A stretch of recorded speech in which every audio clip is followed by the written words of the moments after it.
હાય, શક્તિ એકેડેમીના digital platform પર આપ સર્વ વિદ્યાર્થી મિત્રોનું સ્વાગત છે. અને જે પ્રમાણે આપણે તમને વાત કરેલી કે દર રવિવારે આપણે નિઃશુલ્ક ભારતીય સંવિધાન, ભારતના બંધારણ ઉપર આપણો એક લેક્ચર રહેશે. ઓકે, અને એ માટે જ આજે આપણે તમારી સમક્ષ ઉપસ્થિત થયા છીએ. બંધારણનો એક બહુ જ અને બહુ જ મહત્વનો એક મુદ્દો છે કે જેનું નામ છે લોકશાહી. તમે આજુબાજુમાં મિત્ર વર્તુળની અંદર, આડોશ પાડોશમાં, શાળામાં કે કોઈ પણ જગ્યાએ, કોઈ જાહેર જગ્યાએ પણ તમે એ શબ્દ સાંભળ્યો હશે કે લોકશાહી એટલે શું. બરાબર, લોકશાહી શબ્દ ઘણી વખત તમે સાંભળ્યો હશે. તો એકચ્યુઅલમાં શું છે લોકશાહી? તમારામાંથી કોણ મને કંઈક કહેશે એના વિશે? તમે કંઈક થોડુંક જાણતા હોય તો શું છે લોકશાહી? કોઈ કહેશે? Yes. Okay, very good, sit down. સરસ ભાઈ. જો એણે એવું કહ્યું કે લોકોથી લોકો વડે ચાલતું શાસન, એટલે આપણા માઇન્ડની અંદર થોડો ઘણો તો આઈડિયા છે જ કે ભાઈ લોકશાહી એટલે લોકોનું લોકો માટે લોકો વડે ચાલતું શાસન, એટલે એ છે આપણી લોકશાહી. બરાબર. હવે આજના આજે લેક્ચરની અંદર જો કે મેં તમને વાત કરી હતી કે લોકશાહીની હું આવતીકાલે આપણો મેસેજ પણ નાખ્યો હતો. બરાબર. ટોપિક એટલો મોટો હતો ને કે મને એવું લાગ્યું કે એક લેક્ચરની અંદર કવર નહીં થાય. એટલીસ્ટ મારે 2 કે 3 લેક્ચર લેવા પડશે એના. તો આજે એટલા માટે મેં એનો પાર્ટ 1 બનાવ્યો છે. બરાબર. ચલો, તો આપણે શરૂઆત કરી દઈએ. લોકશાહી એક નજર મેં, પાર્ટ 1. રાઈટ. ડેમોક્રેસી શબ્દ નાનો છે પણ એની વ્યાખ્યા તમે જોશો ને બહુ મોટી છે. બહુ એનું સ્વરૂપ તમે જોશો, એનું જે કાર્યક્ષેત્ર તમે જોશો બહુ જ મોટું છે, બહુ જ. બરાબર. કારણ કે એની અંદર રૂલ ઓફ લો આવી જાય, ઇલેક્શન આવી જાય, એની અંદર ફ્રીડમ આવી જાય, એની અંદર એનજીઓ આવી જાય, એની અંદર રિસ્પોન્સિબિલિટીઝ આવી જાય, એની અંદર હ્યુમન રાઇટ્સ આવી જાય, એની અંદર મેજોરિટી આવી જાય, એની અંદર ઇક્વાલિટી આવી જાય. આ બધી વસ્તુ ભેગી થાય ને ત્યારે ડેમોક્રેસી બનતી હોય. રૂલ ઓફ લો નો મતલબ શું થાય? કાયદાનું શાસન. કારણ કે આપણે કોઈક વ્યક્તિના હાથમાં શાસન સોંપી દઈશું, બરાબર, તો વ્યક્તિ તો ભાઈ માણસ કહેવાય. માણસ તો ગમે ત્યારે પલટી ખાય, સ્વભાવમાં ગમે ત્યારે પરિવર્તન આવે ને માણસના. બરાબર. એટલે માણસના હાથમાં શાસન ન અપાય. એટલે શાસન કોના હાથમાં આપવું જોઈએ? કાયદા દ્વારા. કાયદો એક નિર્જીવ વસ્તુ છે. નિર્જીવ વસ્તુ પોતાની જાતે કોઈ અધિકાર કરી શકે? ના કરી શકે. નિર્જીવ વસ્તુ તો નિર્જીવ છે, એ કંઈ કરી નહીં શકે. એટલે એક નિર્જીવ વસ્તુના હાથમાં જ આપણે શાસન આપી દીધું કે જે બધાને એક લાઈન ઉપર રાખે. ખબર પડી ગઈ? ચલો, તો એને કહેવાય રૂલ ઓફ લો. કાયદા વડે શાસન થાય, કાયદા વગર કંઈ જ નહીં થાય. તો આ જરૂરી હતું ભાઈ. પહેલાના જમાનામાં એ રીતનું હતું કે મેરા વચન હી હૈ મેરા શાસન. બરાબર, એ રીતનું હતું. જય માહિષ્મતી.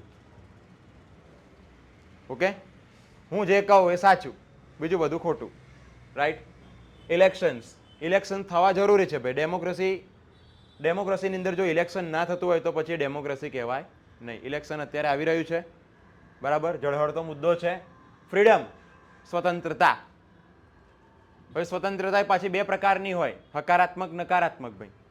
ભાઈ તમને એવી સ્વતંત્રતા ના મળે કોઈ પણ સારી એવી સરકારની અંદર, કોઈ પણ સારા એવા દેશમાં તમને એવી સ્વતંત્રતા ન મળે કે તમે કોઈકની હત્યાઓ કરી નાખો, તમે ખુલ્લેઆમ દારૂ વેચો, ખુલ્લેઆમ તમે ગાંજો વેચો, ચરસ વેચો, એવી તમને સ્વતંત્રતા મળે? ના મળે. તમને સારી રીતે જીવવાની સ્વતંત્રતા મળશે. તો સંપૂર્ણ સ્વતંત્રતા કોઈને મળતી નથી. બરાબર ને? આપણે સ્વતંત્ર છીએ પણ આપણી ઉપર કેટલીક મર્યાદાઓ તો છે જ. સંપૂર્ણ સ્વતંત્ર છો નથી. બરાબર. અત્યારે તમે એમ કહો કે મારે હવા ઉડવું, તો ઉડી શકો? ના ઉડો. બરાબર ને? ચલો, પછી ફ્રીડમ આવી ગયું. એનજીઓ એટલે કે નોન ગવર્મેન્ટ ઓફિસ અથવા તો ઓર્ગેનાઇઝેશન, નોન ગવર્મેન્ટ ઓર્ગેનાઇઝેશન. બરાબર. એટલે આ એવા લોકો છે કે જે સરકાર ઉપર દબાણ કરે છે કે સરકારે કોઈ કાયદો પસાર કર્યો હોય તો સરકારને એમ કે તમારો કાયદો ખોટો છે, એમાં આ પરિવર્તન લાવો. એમાં આમ કરો, એમાં તેમ કરો, એમ કરીને આ લોકો સરકારને સતત ને સતત માર્ગદર્શન આપતા રહે છે. નોન ગવર્મેન્ટ છે, આ સરકારી એકમ નથી, આ બિન સરકારી એકમ છે. પણ કેટલાક લોકો હોય ને જે હોશિયાર હોય એવા લોકો બધા ભેગા થઈને પોતાનું એક NGO બનાવી હોય, નોન ગવર્મેન્ટ ઓર્ગેનાઇઝેશન. બરાબર. ચલો, રિસ્પોન્સિબિલિટી, સરકારની રિસ્પોન્સિબિલિટી હોવી જોઈએ કે ગરીબોનું કલ્યાણ કરે. આ મુદ્દો છે ડેમોક્રેસીનો. આવું ના હોય તો એને ડેમોક્રેસી ના કહેવાય. હ્યુમન રાઇટ્સ, ભારતના બંધારણના ભાગ 3 ની અંદર અનુચ્છેદ 12 થી લઈને અનુચ્છેદ 36 સુધીના જેટલા પણ અનુચ્છેદ આપ્યા છે, આર્ટિકલ્સ જેને કહેવાય, article 12 to article 36, these are called the human rights articles. Okay, તો એ બધા જે છે એ હ્યુમન રાઇટ્સ છે, એટલે કે માનવ અધિકાર છે, જેમાં તમને બોલવાની સ્વતંત્રતા, તમારો જે મંતવ્ય છે મંતવ્ય રાખવાની સ્વતંત્રતા, જીવન જીવવાનો અધિકાર આવી જાય. બરાબર. પછી સમાનતાનો અધિકાર આવી જાય. બરાબર છે. પછી ધાર્મિક સ્વતંત્રતા આવી જાય, ઉપાસનાની સ્વતંત્રતા આવી જાય. એવી ઘણી બધી સ્વતંત્રતા છે ભાઈ. શિક્ષણ મેળવવાની સ્વતંત્રતા છે. ઓકે, ચલો. Majority wins. આપણે નથી કહેતા કે કોઈ ગવર્મેન્ટ, કોઈ સરકાર છે ને ત્યાં મેજોરિટી જેવું કંઈ છે જ નહીં. બરાબર. માની લો કે કોઈ એક જ રાજા હોય, કાં તો કોઈ એક જ વ્યક્તિ છે અને એના ત્યાં ચૂંટણી થાય ને તો શાસકમાં બી એનો જ ફોટો હોય ને વિપક્ષમાં બી એનો જ ફોટો હોય. કોઈ કોંગ્રેસ ભાજપ કંઈ જ ના હોય, ખાલી એક જ પાર્ટી હોય. શાસક પણ હું અને વિપક્ષ પણ હું જ. તમે આમ વોટ આપો કે આમ વોટ આપો, મને જ મળે. બરાબર. તો ત્યાં મેજોરિટી નામની કોઈ વસ્તુ આવી કઈ નથી આવી. બરાબર ને. તો એ નથી તો ત્યાં લોકશાહી નથી. પછી એને તાનાશાહી કહેવાય. જેમ કે ઉત્તર કોરિયા દેશ છે, ખબર છે, તેનો જે રાષ્ટ્રપતિ છે કિમ જોંગ ઉન, એના બાપ દાદાથી ચાલતું આવ્યું તું શાસન, એ ચલાવે છે. કોઈને એવો અધિકાર નથી કે ત્યાં ચૂંટણી થાય. ચૂંટણી થાય ને તો એને જ વોટ આપવાના, બીજા કોઈને નહીં આપવાના. ચૂંટણી તો એ કરશે જ, ચૂંટણી એના ત્યાં થાય છે ભાઈ, પણ વોટ કોને આપવાની? એને જ આપવાના, બીજા કોઈને વોટ ના આપે. બીજો કોઈ ઉભોય ના રહે, એના વિરુદ્ધમાં કોઈ ઉભોય ના રહે. ઉભો રહે તો એને સીધું પાડી જ દેવાનો. આ કેવી સિસ્ટમ થઈ કહેવાય? આ તાનાશાહી થઈ કહેવાય. આના તાનાશાહી સિસ્ટમ કહેવાય. આપણે અહીંયા જે છે એ શું છે? લોકશાહી છે. ઓકે, ખબર પડે છે કે નથી પડતી ભાઈ? ચલો આગળ વધીએ. હવે લોકશાહીનો જન્મ ક્યાંથી થયો? ઇતિહાસથી આપણે શરૂઆત કરીએ. લોકશાહીનો જન્મ ક્યાંથી થયો? તો કે ભાઈ લોકશાહીનો જે પરિચય આપતા વાત કરીએ આપણે, તો કે લોકશાહીને ઇંગ્લિશમાં કહેવામાં આવે છે ડેમોક્રેસી. શું કહેવામાં આવે છે? ડેમોક્રેસી. ડેમોક્રેસીની સંધિ છૂટી પાડો તો ડેમોસ વત્તા ક્રેસી. ગ્રીક શબ્દ છે. કેવો શબ્દ છે? ગ્રીક ભાષા. બહુ જૂનામાં જૂની ભાષા છે ગ્રીક ભાષા. ગ્રીક, લેટિન ને બધી ભાષાઓ તમે અવારનવાર કંઈક ને કંઈક તમે સાંભળતા જશો. ગ્રીક ભાષામાંથી શબ્દની વ્યુત્પત્તિ થઈ કે પછી લેટિન ભાષામાંથી આ શબ્દ આવ્યો. બરાબર ને. તો આ ગ્રીક ભાષાનો શબ્દ છે ડેમોક્રેસી. એનો મતલબ થાય ડેમોસ વત્તા ક્રેસી. ડેમોક્રેસીને ગુજરાતીમાં આપણે શું કહીએ છીએ? લોકશાહી. બરાબર. એમાં ડેમોસ તો મિનિંગ શું થાય? તો કે જનસાધારણ. અને ક્રેસીનો મતલબ શું થાય? તો કે શાસન. મતલબ કે જનસાધારણ, મતલબ કે જે સાધારણ માણસો છે એના હાથમાં શાસન હોવું, એટલે એને કહેવાય લોકશાહી. લોકોના હાથમાં શાસન, લોકશાહી. અન્ડરસ્ટેન્ડ? લોકોના હાથમાં શાસન હોવું જોઈએ, એટલે આપણે એને કહીશું લોકશાહી. બરાબર ને. અને આજે તમે જોઈ શકો છો પ્લેટો, આનું નામ છે પ્લેટો. જો આ બધા ગ્રીકના લોકો છે ભાઈ. બરાબર. આજથી જ્યારે આપણે હડપ્પા સંસ્કૃતિની બધું ચાલતું હતું ભાઈ, એ વખતની અંદર આ લોકો જન્મ્યા હતા ગ્રીક દેશમાં. સૌથી પહેલો જે જાણીતો ફિલોસોફર હતો એનું નામ હતું સોક્રેટિસ, સુક્રાત. બરાબર. પછી એનો ચેલો આવ્યો પ્લેટો. બરાબર. પછી એનો ચેલો આવ્યો એરિસ્ટોટલ. એમ કરીને આ લોકો બધા આગળ વધતા ગયા. આ લોકો એટલું વિચારે ને, એક ખૂણામાં બેઠા બેઠા વિચાર. આ લોકોનો તમે હજુ ઇન્ટરનેટ ઉપર તમે ફોટા જોશો ને તો આમ ફોટા હશે ને આમ ફોટા હશે ને આમ વિચારતો હશે, આમ અંદર ક્યાંક ખોવાઈ ગયો હોય ને એવું લાગશે તમને. બરાબર. તો આના સમયથી શરૂઆત થયેલી છે, પ્લેટોના સમયથી. લોકશાહી. હવે જે તમે તે કીધું ને કે લોકોનું લોકો દ્વારા લોકો માટે ચાલતું શાસન, આ વાક્ય કોણે આપ્યું હતું? આ વાક્ય આપ્યું હતું અબ્રાહમ લિંકને. કોણે આપ્યું હતું? અબ્રાહમ લિંકને. અબ્રાહમ લિંકન કોણ હતો? Abraham Lincoln was the president of America. Abraham Lincoln જે હતા એ અમેરિકાના પ્રેસિડેન્ટ હતા, એક પ્રમુખ હતા. કોઈક વખતે તમે આમની જીવની ઉઠાવીને વાંચજો, આમની બાયોગ્રાફી વાંચજો. આ લગભગ 50 કે એના 50+ વખત એ રાષ્ટ્રપતિની ચૂંટણીમાં ફેલ થયા બાદ એ પછી એક વખત તો જીત્યા હતા. વિચારો, સંઘર્ષથી ભરેલું જીવન તમારા કોઈનું જોવું હોય તો અબ્રાહમ લિંકનને વાંચજો એક વખત. એકદમ ગરીબ કુટુંબમાં જન્મેલું બાળક અને અમેરિકાનો પ્રેસિડેન્ટ બને એટલે તમે વિચાર કરી શકો છો કે એને લાઈફમાં કેટલો સંઘર્ષ કર્યો હશે. બહુ જ. બરાબર. આમણે આ વાક્ય આપ્યું હતું કે લોકોનું, એટલે કે આપણે બધા છીએ લોકોનું, લોકો દ્વારા, એટલે આપણા લોકો દ્વારા જ ને, લોકો માટે એટલે કે આપણા જ માટે ચાલતું શાસન, એટલે એને કહેવાય લોકશાહી. લોકશાહી મતલબ કે આપણે લોકો જ છીએ, આપણે જ આપણા માટે આપણું શાસન ચલાવવાનું છે. આને કહેવાય લોકશાહી. ત્યારથી આ શબ્દ પ્રચલિત બની ગયો. બરાબર. Of the people, for the people, by the people. પડી ખબર? અબ્રાહમ લિંકને આ વાક્ય આપ્યું હતું. ચલો આગળ વધીશું. પ્લેટો, એનો ચેલો એરિસ્ટોટલ. જો બંને કેવા દેખાય જોઈ લેજો. એ વખત આવી હેરસ્ટાઈલ હતી. આ દેખાય ગ્રીસ દેશ, ગ્રીસ, અને ગ્રીસનું જે કેપિટલ હતું એથેન્સ. ગ્રીસનું કેપિટલ શું હતું? એથેન્સ. આ બધા લોકો અહીંની પેદાશ હતા આ દેશમાં. અહીંયા નીચે ભૂમધ્ય સમુદ્ર આવી ગયો. બરાબર. આ યુરોપ ખંડની વાત થઈ રહી છે. આખું યુરોપના લોકો બહુ જ ઇન્ટેલિજન્ટ હતા. અમેરિકાનું કંઈ જ ના, આખા વર્લ્ડમાં કોઈનું કંઈ જ ના આવે એટલા યુરોપિયન લોકો ઇન્ટેલિજન્ટ હતા. બહુ જ. ટેકનોલોજીમાં ગણી લો તમે, ફિલોસોફીમાં ગણી લો, હિસ્ટ્રીમાં ગણી લો, કોઈ પણ સબ્જેક્ટ ઉઠાવીને જોઈ લો, એમાં કેટલાક ગ્રીકના માણસો નીકળશે જેમાંથી. બરાબર. ચલો, એ લોકોના ટાઈમની અંદર કેવું હતું તો કે નગર રાજ્યના સાર્વજનિક મામલામાં સ્વતંત્ર જનોની સહભાગિતા. એ લોકોના વખતે ડેમોક્રેસી એટલે શું?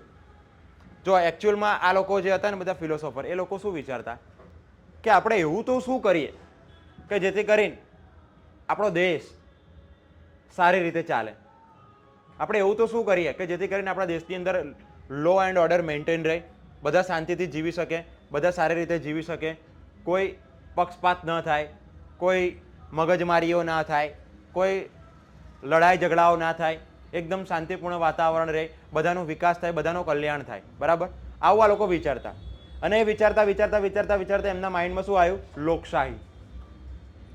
એક શબ્દ ક્યાંકથી ટપક્યો મગજમાં, લોકશાહી. બરાબર છે.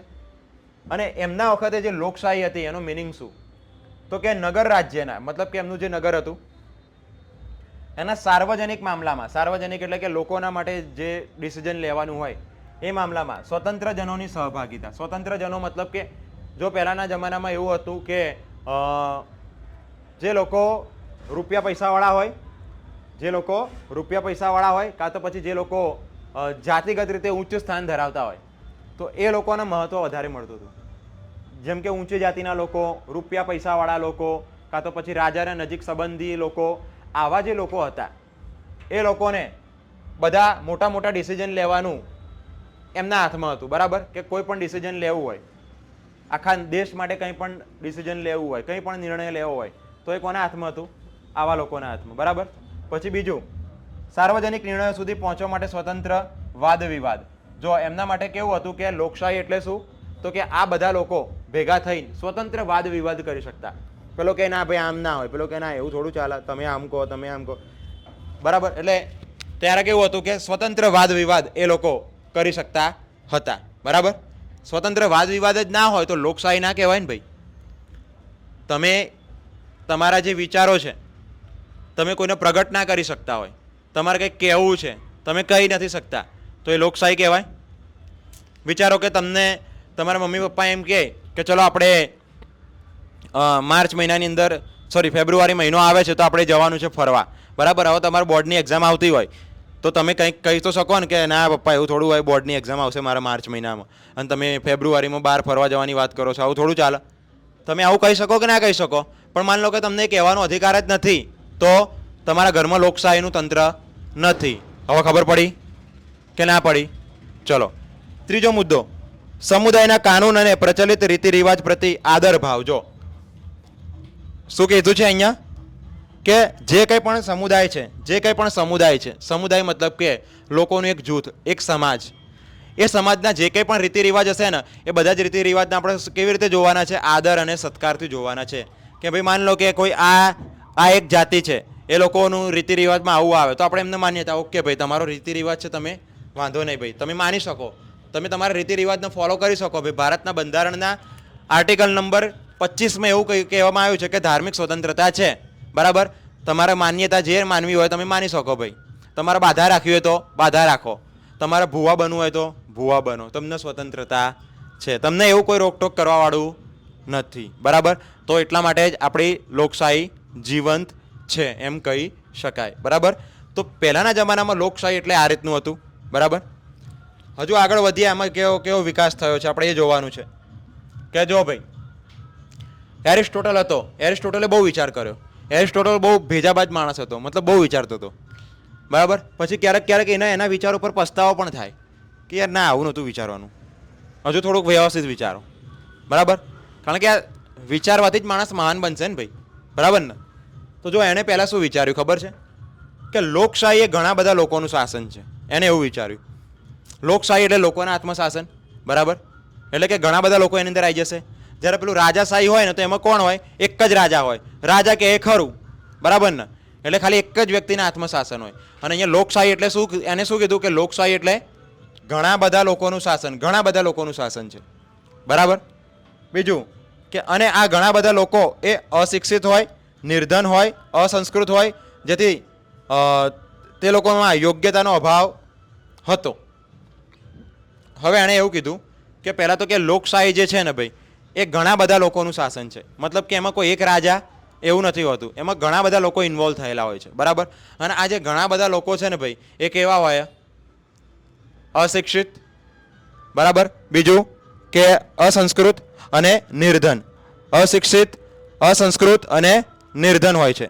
નિર્ધન મતલબ કે એમની પાસે એટલા રૂપિયા પૈસા હોતા નથી, બરાબર? અશિક્ષિત હોય છે. અશિક્ષિત મતલબ કે અંગૂઠા છાપ એમને કંઈ ખબર પડતી નથી અને આવીને કે ચલો આપણે શાસન કરીએ. આપણને અત્યારે હાલ પણ આ પ્રશ્ન થાય જ છે, થાય છે કે નહીં થતો? કે આ અભણ અંગૂઠા છાપ નેતાઓ, બરાબર, એને પોતાની સિગ્નેચર કરતા નથી આવડતી અને એ આઈને દેશનું શાસન ચલાવે છે. અત્યારે હાલ થાય છે કે નહીં?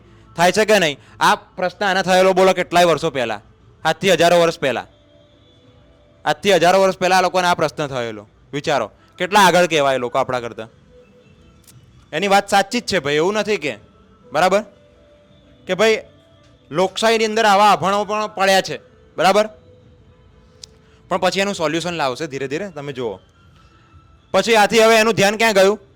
કુલીન વર્ગ તરફ ગયું કે ના હવે લોકશાહીમાં મજા નથી. તો શેમાં મજા છે? કુલીન વર્ગ. કુલીન વર્ગ એટલે કોણ? તો કે શાસન કોણ કરશે? તો શાસન એ વ્યક્તિ કરશે કે જેની પાસે પ્રોપર્ટીઝ છે, જેની પાસે જ્ઞાન છે, જેની પાસે શિક્ષા છે, જે લોકો ઘણું બધું વિચારી શકે છે, બરાબર? પ્રજા માટે કંઈક સારું સારું વિચારી શકે છે અને લોકોનું જીવન બેટરમાં બેટર બનાવી શકે છે.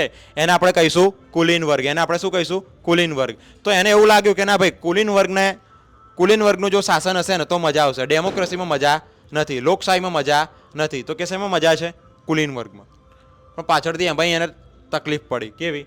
કે કુલીન વર્ગ દ્વારા ચલાવવામાં આવતું શાસન એ કુલીન તંત્ર કે અભિજાત તંત્ર કહેવાય. એટલે પહેલાં આ તો જોઈ લો કે જે કુલીન વર્ગ છે એના દ્વારા જે શાસન ચલાવવામાં આવે છે એને આપણે શું કહીએ છીએ? કુલીન તંત્ર અથવા તો અભિજાત તંત્ર, એટલે કે એરિસ્ટોક્રેસી આપણે એને કહીએ છીએ. શું કહીએ છીએ? એરિસ્ટોક્રેસી.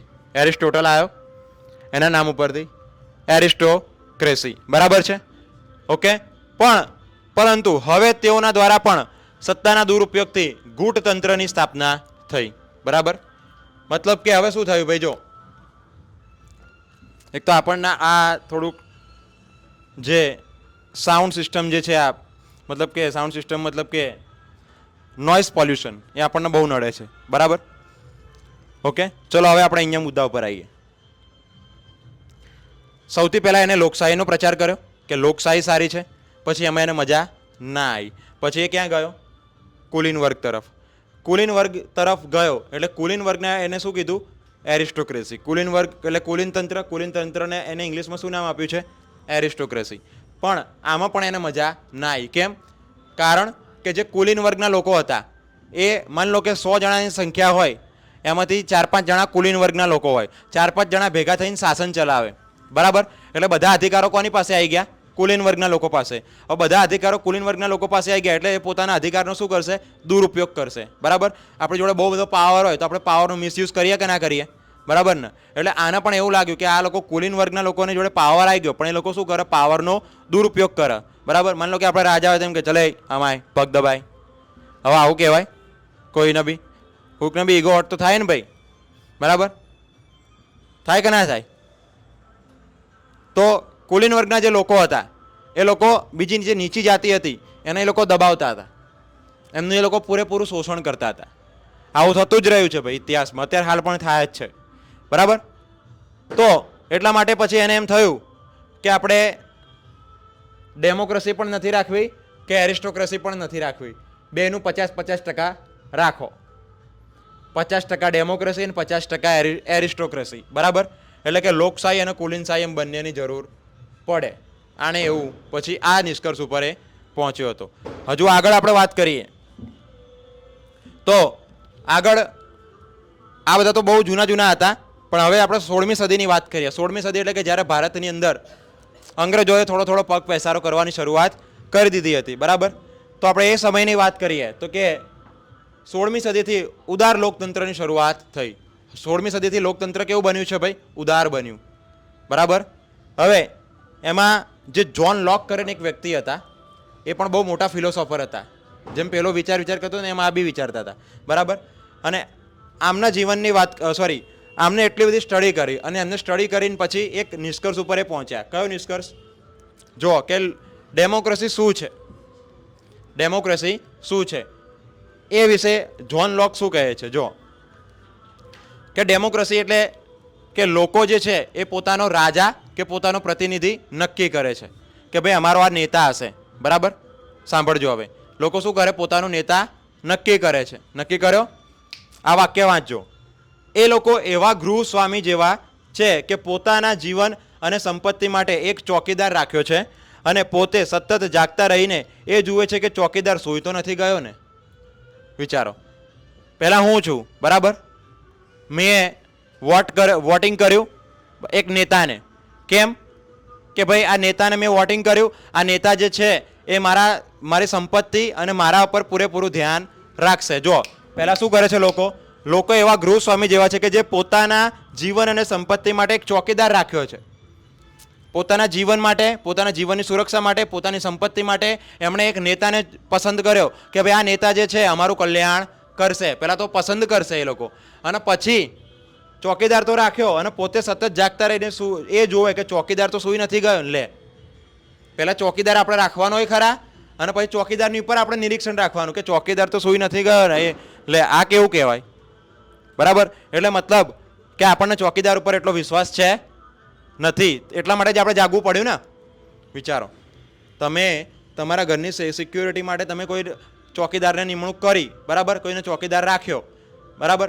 હવે તમે એ રાત્રે ચોકીદાર સૂઈ ગયો કે જાગે છે એ જોવા માટે તમે જાગતા રહો તો પછી એ તો ખોટું જ કહેવાય ને. ખોટું જ કહેવાય ને ભાઈ, કે ના કહેવાય? એટલે આણે આ વસ્તુ કીધી કે ડેમોક્રેસીની અંદર આવું વસ્તુ હોય છે, બરાબર? જ્હોન લોક. એટલે કે આની અંદર હવે સુધાર કરો. ચલો આગળ વધીશું. હવે જો બે એવા બીજા દાર્શનિકો જે હતા, બીજા ફિલોસોફર્સ હતા. એમાં એક તો હતો એવી ડાયસી.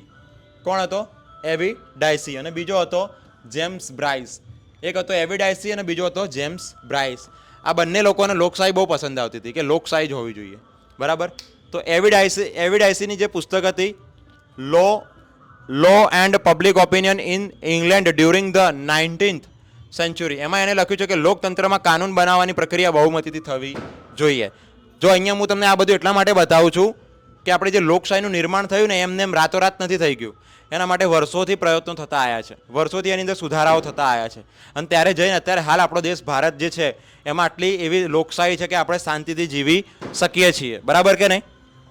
ચલો, તો જો એવિડાઇસીએ શું કીધું છે કે લોકતંત્રમાં કાનૂન એટલે કે કાયદો બનાવવાની જે પ્રક્રિયા છે એ કેવી રીતે થવી જોઈએ? બહુમતીથી થવી જોઈએ. જેમ કે અત્યારે હાલ તમે બધા બેઠા છો, માની લો કે 30-40 વિદ્યાર્થીઓ અત્યારે હાલ તમે અહીંયા ઉપસ્થિત છો. બરાબર? હવે હું એમ કહું કે હું આગળ ભણાવું કે ના ભણાવું, એના પર આપણે વોટિંગ કરીએ તો તમારામાંથી માની લો કે 30 જણા એમ કે સાહેબ ના ભણાવતા. બરાબર? તો મારે ભણાવવાનું મૂકી દેવું પડે ભાઈ. આ વોટિંગ સિસ્ટમ થઈ. બરાબર ને? તો એવું આને કીધું એવિડાઇસીએ. ઓકે, નેક્સ્ટ કે જેમ્સ બ્રાઇસે શું કીધું કે પોતાની પુસ્તક હતી ધ અમેરિકન કોમનવેલ્થ અને મોડર્ન ડેમોક્રેસીમાં એણે શું કીધું છે કે બહુમતના શાસનનો એને ઉલ્લેખ કર્યો છે. બહુમતનું શાસન મતલબ કે શાસન કોનું હોવું જોઈએ? જેની બહુમતી હોય એનું શાસન હોવું જોઈએ. મતલબ કે જેની અત્યારે હાલ ભારતની વાત કરીએ તો લોકસભાનું ઇલેક્શન આવે છે. બરાબર? તો જેને લોકસભાના ઇલેક્શનમાં સૌથી વધારે વોટ મળશે, જેને બહુમતી મળશે, એ જ પાર્ટી જે છે એ રૂલિંગ પાર્ટી ગણાશે. મતલબ કે એનું શાસન આવશે. બરાબર? ખબર પડી? માની લો કે ભાજપને વધારે વોટ મળે તો ભાજપનું શાસન, અને કોંગ્રેસના વધારે વોટ મળે તો કોંગ્રેસનું શાસન આવશે. બરાબર? ખબર પડી? ઇન શોર્ટ, જે બહુમતી છે એ કેવી હોવી જોઈએ? જો અત્યારે હાલ તમને કહી દઉં કે આપણી લોકસભાની અંદર 545 બેઠકો છે. કેટલી? 545. એમાંથી -2 કરી નાખો, કારણ કે 2 તો એંગ્લો ઇન્ડિયન હોય, એટલે કે 543 બેઠકો પર વોટિંગ થવાનું છે. 543ના તમે અડધા કરો તો કેટલા થાય? ચલો, 543ના અડધા નહીં કરો, 542ના અડધા કરો અને +1 રહેવા દો. 542ના અડધા 220, 270, 272, સોરી 271, 271 થાય ને? 271, 271. તો કોઈ પણ પાર્ટીના આ 271 અને પ્લસ આ 1 મળી જાય એટલે 272 થઈ જાય તો એ પાર્ટી જીતી ગઈ. ખબર પડી? તો એ પાર્ટી જીતી ગઈ. તો આવું કોણે કીધું છે આપણને? આવું કીધું છે આપણને જેમ્સ બ્રાઇસે કીધેલું છે. બરાબર? ઓકે, હવે આ બધાએ તો આટલી માથાકૂટ કરી, પણ હવે આપણે આવીએ મેન મુદ્દા ઉપર. લાવો થોડું પાણી પીવડાવી દો. ચલો, ઇજ્જતથી પાણી પીવડાવો મને.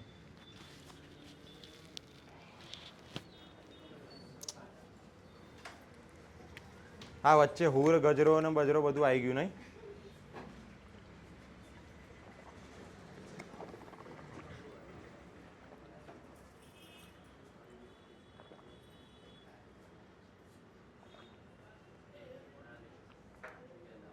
Come on the first bench.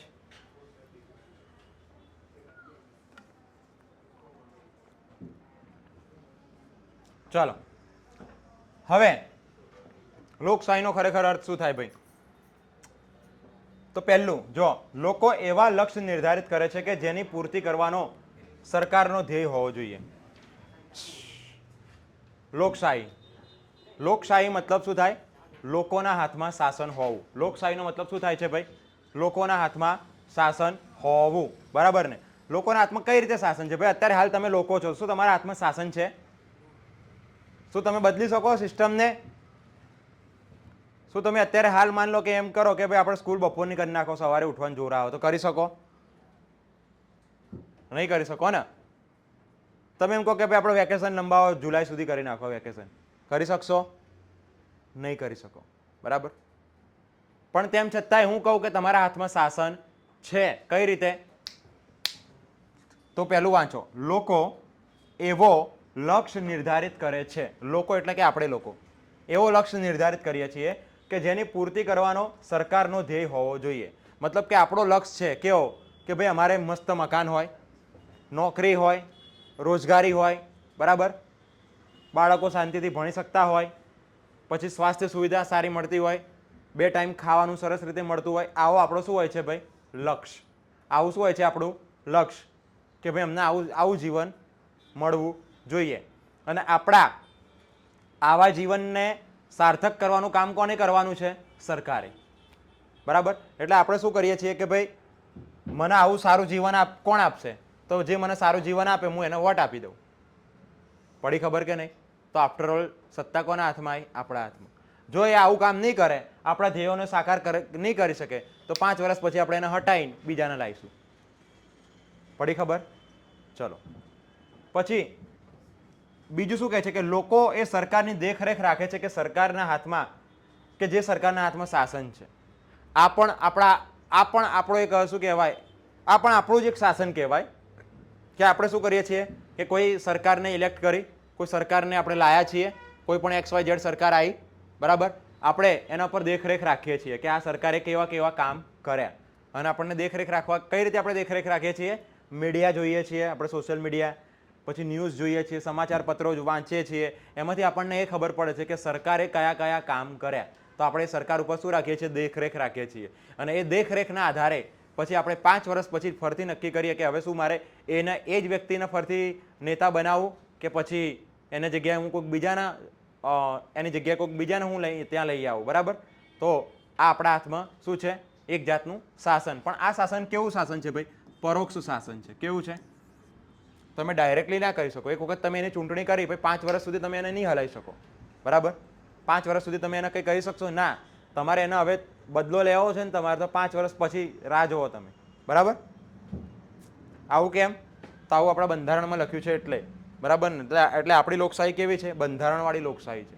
બરાબર, ચલો આગળ વધીએ. હવે લોકતંત્રના પ્રકારો. ભાઈ જો આપણો જે લાસ્ટ ટોપિક છે હવે આ સેશનનો, લોકતંત્રના પ્રકારો. લોકતંત્ર એટલે કે ડેમોક્રેસી. ડેમોક્રેસીના અલગ અલગ કેટલાય પ્રકારો છે પૂરા વિશ્વની અંદર. બરાબર, ઘણા બધા પ્રકારો છે. એમાંથી આપણે મહત્વના 10 પ્રકારોને લીધા છે અને એ પ્રકારોને આપણે જોવાના છે. પહેલું છે જનવાદી લોકતંત્ર. બરાબર, સાંભળજો હવે, મજા આવશે. લોકોની લોકશાહીનો હેતુ એવી વ્યવસ્થા સ્થાપિત કરવાનો છે કે જ્યાં વિવિધ સામાજિક વર્ગો અને રાજકીય પક્ષો નિર્ણય લેવામાં ભાગ લઈ શકે. તે મૂડીવાદી અને સમાજવાદ વચ્ચેના મધ્યવર્તી તબક્કા તરીકે કામ કરે છે. જનવાદી મતલબ કે લોકોની લોકશાહીનો હેતુ એવી વ્યવસ્થા સ્થાપિત કરવાનો છે. લોકો જે છે આપણે, એમની જે લોકશાહી છે એનો હેતુ એવી વ્યવસ્થા સ્થાપિત કરવાનો છે કે જ્યાં વિવિધ સામાજિક વર્ગો અને રાજકીય પક્ષો, વિવિધ સામાજિક વર્ગો એટલે અલગ અલગ જાતિના લોકો અને અલગ અલગ રાજકીય પક્ષો બધા ભેગા થઈને એ એમના માટે સારો એવો નિર્ણય લઈ શકે. બરાબર, અલગ અલગ સમાજના લોકો, અલગ અલગ પાર્ટીના લોકો ભેગા થઈને સમાજ માટે સારો નિર્ણય લઈ શકે. તો એવી કોઈ લોકશાહી હોય તો એને આપણે શું કહીશું? જનવાદી લોકતંત્ર અથવા તો જનવાદી લોકશાહી. બરાબર, બીજી છે નિર્દેશિત લોકશાહી. જો દુનિયાની અંદર ઘણા બધા દેશ છે કે જે લોકશાહી ધરાવતા દેશ છે. બરાબર, પણ દરેકની લોકશાહી એક સમાન નથી. ત્યાંની જે સિચ્યુએશન હતી પહેલા, તેનો જે ઇતિહાસ હતો એ પ્રમાણે ત્યાં લોકશાહી સ્થપાઈ છે. બરાબર, તો દરેક દેશની લોકશાહી એક સમાન નથી. જો કોઈક દેશની આવી હશે પહેલી જનવાદી, તો બીજા દેશની આવી હશે નિર્દેશિત લોકતંત્ર. નિર્દેશિત લોકતંત્ર કોને કહેવાય? તો કે આ લોકતંત્રનું એવું સ્વરૂપ છે કે જ્યાં પ્રતિનિધિની જગ્યાએ પરામર્શને વધુ મહત્વ આપવામાં આવે છે. પ્રતિનિધિને કોઈ લેવા દેવા. પ્રતિનિધિ કોણ? એટલે આપણે જેને વોટ આપીએ ને અને એને આપણે નેતા બનાવીએ ને, તો નેતા શું થયું કહેવાય? આપણો પ્રતિનિધિ થયો કહેવાય. બરાબર, તો પ્રતિનિધિને એટલું કોઈ મહત્વ આપ્યું નથી, પણ એની જગ્યાએ પરામર્શને વધુ મહત્વ આપવામાં આવ્યું છે. પરામર્શને વધુ મહત્વ આપવામાં આવ્યું એટલે એનો મતલબ કે માન લો કે કોઈ શિક્ષણને લગતો કોઈ કાયદો બનાવવો છે. બરાબર, શિક્ષણને લગતો કોઈ કાયદો બનાવવો હોય તો કોઈ નેતા એવો છે કે જેને શિક્ષણને લગતો કાયદો બનાવવો છે, પણ નેતાની જોડે નેતા પોતે જ શિક્ષિત નથી અને હવે એને શિક્ષણને લગતો કાયદો બનાવવો છે. વિચારો, નેતા પોતે જ શિક્ષિત નથી અને એના શિક્ષણને લગતો કાયદો બનાવવો છે, તો એ ક્યાં જશે? એ જશે કોઈક બહુ ઊંચા લેવલનો કોઈ શિક્ષિત વ્યક્તિ હશે એની જોડે એ જશે અને એની જોડે પરામર્શ માંગશે, એની જોડે સલાહ માંગશે કે હું એવો તો કેવો કાયદો બનાવું કે જેથી કરીને હું મારા દેશના લોકોને વધારે ને વધારે શિક્ષિત કરી શકું. બરાબર, તો એવા માન લો કે કોઈકને બિઝનેસને લગતો કાયદો બનાવો તો બહુ મોટા બિઝનેસમેન જોડે જશે. બરાબર, માન લો કે કોઈને ખેતીને લગતો કાયદો બનાવો છે તો એવા કોઈ ખેતી વિશેષજ્ઞ જે વ્યક્તિ છે જેમ કે MS સ્વામિનાથન, બરાબર, તો એની જોડે જશે. ખબર પડી? તો આ નિર્દેશિત લોકતંત્ર કહેવાય છે. પછી આ પ્રત્યક્ષ લોકશાહી. આ મારું આ ફેવરિટ લોકશાહી છે, પ્રત્યક્ષ લોકશાહી. પ્રત્યક્ષ લોકશાહી એટલે કેવું કે અત્યારે માની લો કે સરકારને એવો કાયદો લાવવો છે, કેવો કે ભાઈ આપણે ધોરણ 10 પછી 11, 12 સાયન્સ આર્ટ્સ બધું હટાવી દઈએ. શું? 11, 12 સાયન્સ 11, 12 ની અંદર જે સાયન્સ આર્ટ્સ કોમર્સ છે એ બધું હટાવી દઈએ. ધોરણ 10 પછી સીધી જ નોકરીની વાત કરો. કાં તો અલગ જ પ્રકારના કોર્સ બનાવો, બરાબર. આવું સરકાર લાવવા ઈચ્છે છે, રાઈટ. તો આ મુદ્દો જે છે એના ઉપર આજે મેં કીધું ને હમણાં 543 આટલા લોકો એ મુદ્દાની પર વોટિંગ કરશે. આમાંથી કેટલાક લોકો હશે, માની લો કે 200-300 જણા એમ કે ના ભાઈ તમારી વાત બરાબર છે, 10મા ધોરણ પછી આર્ટ સાયન્સ કોમર્સને નાબૂદ કરો, એની જગ્યાએ કંઈક બીજું લાવો, બરાબર. અમુક લોકો એવા હશે કે જેમાં ના પાડશે. કોણ? આજે 543 જણા જે છે ને એની વાત કરું છું. આ લોકો એના પર વોટિંગ કરશે. કોણ કરશે? આ રીતનું એક બિલ આવ્યું, આ કાગળિયું, આમાં લખેલું છે શું કે ધોરણ 10 પછી આર્ટ સાયન્સ અને કોમર્સને નાબૂદ કરો, બરાબર. આવું આ કાગળિયા ઉપર લખ્યું છે. પણ આના ઉપર વોટિંગ કોણ કરશે? આ 543. આ 543 ને કોણે ચૂંટીને લાવ્યું છે? આ 543 ની ચૂંટણી કોને કરી? આપણે લોકોએ. પહેલા આપણે આ 543 ને લાયા. આ 543 જણા ભેગા થઈને હવે એ નક્કી કરશે કે 10મા પછી આર્ટ સાયન્સ કોમર્સ રાખવું કે નહીં. હવે 10મા પછી આર્ટ સાયન્સ કોમર્સ રાખવું કે નહીં એ જો આપણને પૂછવામાં આવે તો આપણે તો 140 કરોડ લોકો છીએ, બરાબર. અને આપણે 140 કરોડના જે એવી રીતે જો વોટ કરવામાં આવે, એવી રીતે મત લેવામાં આવે દરેક મુદ્દે નાના બિલ ઉપર, તો કેટલું બધું લાંબી પ્રોસેસ થઈ જાય, બરાબર. એટલા માટે આપણે અહીંયા જે ચૂંટણી થાય ને તો એ કેવી ચૂંટણી, સોરી, આપણે અહીંયાની જે લોકશાહી છે ને એ કેવી લોકશાહી છે? પરોક્ષ લોકશાહી છે. પ્રત્યક્ષ લોકશાહીમાં કેવું થાય કે સરકારના આ માણસો કંઈ કામ ના કરે. આ જે બિલ બનાવવાનું હોય ને એમાં સરકાર પોતે જ ત્યાંના જે લોકો હોય ને એમને જ કહે કે ભાઈ ચલો તમારે શું કહેવું છે આમાં, લોકોને જ પૂછી લેવાનું. એમાંથી લોકો પોતાના ઘરે બેઠા બેઠા વોટ આપે. કેટલાક લોકો એમ કે અમારા આ રાખો, કેટલાક લોકો એમ કે અમારા નહીં રાખવું, બરાબર. હવે માની લો કે તમે આટલા બધા છો અને દેશ નાનો હોય, આટલા રૂમ જેટલા લોકો હોય તો બધાનું વોટિંગ કરી શકાય. પણ 140 કરોડ હોય તો બધાનું વોટિંગ કરી શકાય દરેક મુદ્દા ઉપર? એટલે ચૂંટણી પછી બહુ લાંબી થઈ જાય, બરાબર. એટલા માટે આપણે અહીંયા ગાડી કેવી લોકશાહી છે? પરોક્ષ લોકશાહી છે, બરાબર. પણ જે નાના દેશો છે જેમ કે સ્વિટ્ઝરલેન્ડ, બરાબર, ફિનલેન્ડ, તો એ બધા દેશોમાં પ્રત્યક્ષ લોકશાહી છે. પ્રત્યક્ષ લોકશાહી મતલબ કે આવા નાના કેટલાય બિલ હશે, આવા દરેક બિલ ઉપર નેતાઓનું કંઈ કામ જ નથી. સીધા જનતાને જ પૂછો કે ભાઈ બોલો તમે કહો તો લાવીએ, તમે કહો તો નહીં લાવતા. ખબર પડી? ચલો આગળ વધી આવે. પ્રતિનિધિ લોકશાહી. પ્રતિનિધિ લોકશાહી એટલે કે આપણે અહીંયા જે લોકશાહી છે પ્રતિનિધિ લોકશાહી છે. કેવી? કે આપણે વોટિંગ કર્યું લોકસભાના ઇલેક્શનમાં, જે તે નેતાને ચૂંટીને મોકલ્યા, બધા ગયા ક્યાં ભેગા થયા? સંસદમાં ગયા બધા 543 જણા. હવે એ લોકો 5 વર્ષ માટે આપણે જે ભવિષ્ય નક્કી કરે એ ખરું.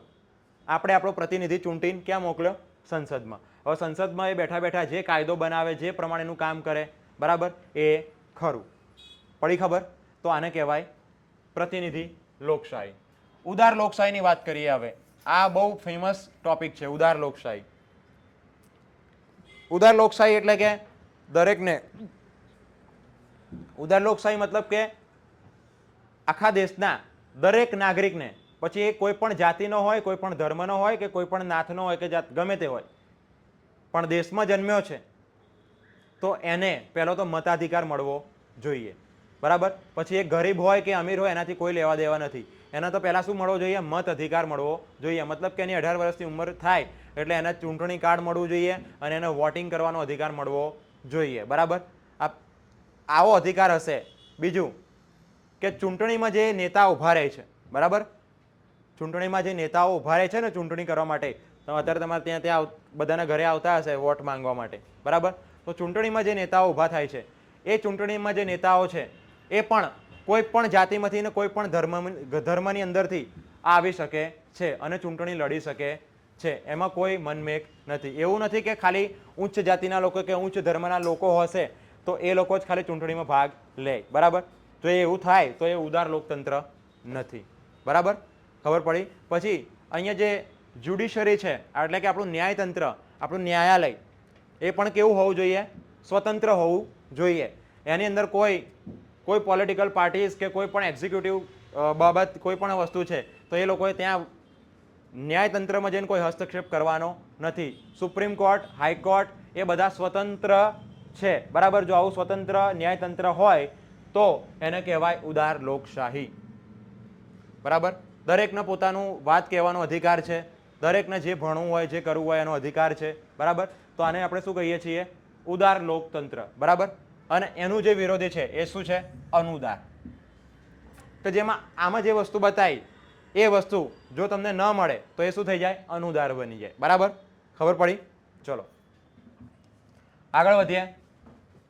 પ્રબળ પક્ષ સિસ્ટમ. પ્રબળ પક્ષ સિસ્ટમ મતલબ કે કોઈ પણ પોલિટિકલ પાર્ટી છે, બરાબર, કોઈ પણ પોલિટિકલ પાર્ટી કે જેનો પક્ષ એકદમ મજબૂત છે, રાજકીય લેન્ડસ્કેપમાં એક પક્ષનું વર્ચસ્વ છે, જો કે ચૂંટણી હજુ પણ થાય છે. ઉદાહરણોમાં સિંગાપોર અને જાપાનનો સમાવેશ થાય છે. મતલબ કે પહેલાથી બહુ વર્ષોથી કોઈ એક જ પોલિટિકલ પાર્ટી હતી, જેમ કે અત્યારે હાલ કોંગ્રેસ અને બીજેપી છે, બરાબર. અત્યારે બંને વચ્ચે કેવું લડામ લડી ચાલે છે ને ભાઈ.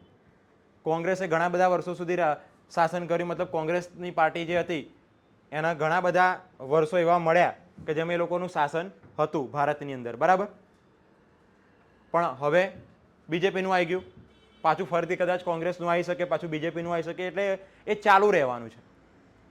પણ અહીંયા હું કોની વાત કરું છું? પ્રબળ પક્ષ સિસ્ટમ મતલબ વર્ષોથી એક જ પક્ષ ચાલતો હતો અને હજુ પણ ચાલે છે અને આવનારા ભવિષ્યમાં પણ એ જ ચાલશે, બરાબર.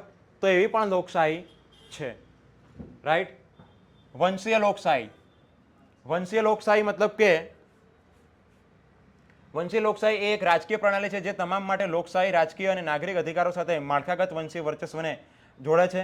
પ્રબળ વંશીય જૂથ અને લઘુમતી વંશીય જૂથ, આ લઘુમતી વંશીય જૂથ બંને નાગરિકત્વ ધરાવે છે અને રાજકીય પ્રક્રિયામાં સંપૂર્ણ રીતે ભાગ લેવા માટે સક્ષમ છે. હવે અહીંયા કેવી વાત થઈ છે? બે પક્ષોની વાત કરી છે. વંશીય મતલબ એવું નથી કે રાજાનો છોકરો પછી રાજા પછી એનો છોકરો રાજા, એ રીતના વંશની વાત નથી કરી. અહીંયા બે પક્ષ છે, એક છે પ્રબળ વંશીય જૂથ અને બીજો છે લઘુમતી વંશીય જૂથ. આ બે વંશ છે અલગ અલગ, બરાબર. અને આ બંને વંશો દર વખતે ઇલેક્શનમાં એકબીજાની આમને સામને ટકરાય છે, બરાબર. અને એમાંથી જે જીતે છે એ લોકશાહીનો બાગડોર જે છે એ સંભાળે છે અને શાસન એ કરે છે. આગોતરી લોકશાહી એટલું બધું આપણા માટે મહત્વનું નથી, કારણ કે એમાં ભવિષ્યની વાત કરી છે કે ભવિષ્યમાં કદાચ આવું આવું થઈ શકે, ભવિષ્યમાં આમ આમ હોઈ શકે, બરાબર. એટલા માટે એને આપણે કહીએ છીએ આગોતરી લોકશાહી, બરાબર. અને જે છેલ્લો ટોપિક છે આપણો હવે આ બંધારણીય લોકશાહી. બંધારણીય લોકશાહી એ હું એમ માનું છું કે સૌથી બેસ્ટમાં બેસ્ટ મોડેલ છે લોકશાહીનું, કારણ કે એમાં કોઈ વ્યક્તિને કંઈ લેવા દેવા નથી, એમાં સીધું જ ક્યાં લેવા દેવા છે બંધારણને, બરાબર.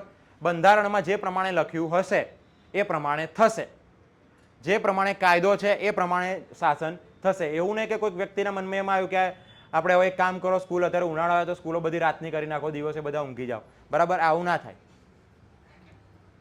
બંધારણમાં જે પ્રમાણે લખ્યું હશે, કાયદામાં જે પ્રમાણે લખ્યું હશે એ આપણે પહેલી સ્લાઇડમાં વાંચ્યું હતું કે રૂલ ઓફ લો, કાયદાનું શાસન, બરાબર. અને જે કાયદાનું શાસન છે એ સર્વશ્રેષ્ઠ શાસન છે પૂરા વર્લ્ડની અંદર, બરાબર. અત્યારે હાલના જમાનાની અંદર કદાચ એ ભવિષ્યમાં બદલાઈ પણ શકે છે, બરાબર. તો એ છે આપણી બંધારણ લોકશાહી, બંધારણીય લોકશાહી. આપણી જે લોકશાહી છે એ કેવી લોકશાહી છે? બંધારણીય લોકશાહી. મતલબ કે બંધારણની અંદર એક એક ટોપિકની અંદર બધું જ લખેલું છે કે જો આવું થાય તો આમ કરવાનું, આવું થાય તો તેમ કરવાનું, બરાબર. એટલે કોઈએ પોતાના મગજનો કોઈ બાહ્ય વિચાર લાવવાનો નથી, બરાબર. આપણી લોકશાહી જીવન છે. કેમ? કારણ કે આપણું સૌથી પહેલું પાવરફુલ આપણું જે વેપન છે એ છે આપણું આમુખ. આમુખની અંદર લખેલું છે, બરાબર. મેં તમને લાસ્ટ લેક્ચરમાં તમને સમજાવ્યું હતું કે આમુખ શું છે, બરાબર. પછી બીજું છે આપણા મૂળભૂત અધિકારો. આપણા મૂળભૂત અધિકારો, આપણને એવા મૂળભૂત અધિકારો આપ્યા છે ને ભાઈ કે જે વિશ્વમાં કદાચ કોઈ બીજા દેશની અંદર હશે, નતર બાકી આપણા જે મૂળભૂત અધિકારો અને આપણું જે આમુખ છે એના જ કારણે અત્યારે હાલ આપણી જે લોકશાહી છે એ જીવંત છે, બરાબર. હવે આપણો આ લેક્ચર અહીંયા થોડો સમાપ્ત કરીએ છીએ અને હજુ પણ લોકશાહી વિશેની હજુ ઘણી માહિતી મારે તમને આપવાની બાકી છે કે જે આ એક લેક્ચરમાં પૂર્ણ ન થાય. તો એના માટે આપણે હજુ બીજા એકાદ બે લેક્ચર બીજા લઈશું કે જેથી કરીને લોકશાહીનો જે ટોપિક છે એ સંપૂર્ણ રીતે આપણે એને પૂરો કરીએ, બરાબર છે. તો મળીએ હવે આવતા લેક્ચરની અંદર. ત્યાં સુધી તમે આ વિડીયો જે છે એ પોસ્ટ થઈ જાય એટલે પછી તમે અને તમારા જે મિત્ર વર્તુળ છે એમાં તમે એને ફેલાવો કરજો, એમને પણ બતાવજો કે લોકશાહી કોને કહેવાય, બરાબર. કારણ કે અત્યારે હાલ ચૂંટણીનો માહોલ છે, તો ચૂંટણીના માહોલની અંદર હાલ આપણે એ જાણવું જરૂરી છે કે what is democracy. Okay, thank you so much.